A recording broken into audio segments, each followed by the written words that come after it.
So part of that community use is the understanding that community enters the building in a secured environment next to the administration, and they really do control the coming and going of the public in the building. In addition, there's the district offices, and let's not forget this is a building that also houses district offices and the community's pre-K. And that's very important. This is not just a high school. The district offices also have separate entries, separate secured entries on the north side of the building. And on the east side of the building, we have a separate secured pre-K entry. So those younger, smaller students can enter the building safely into their little world and their environment.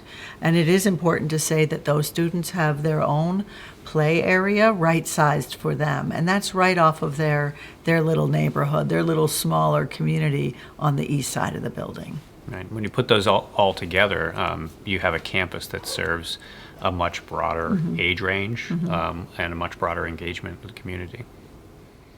The Stoneham community has two very noble and very important goals for this building with regard to kind of energy use and heating and cooling. The first is more local and has to do with really handling the pandemic we're all still living through. So we're creating a building that essentially can be ramped up in its filtration and its air intake to make safer environments for your students in your classrooms.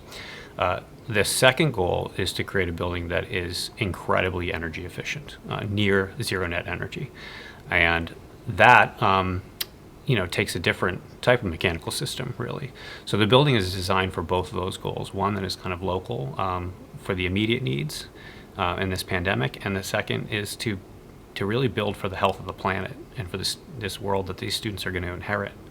So this is a building that's going to be incredibly efficient in that way. And this is a great opportunity. We like to talk about students being ambassadors for the environment and to reducing consumption.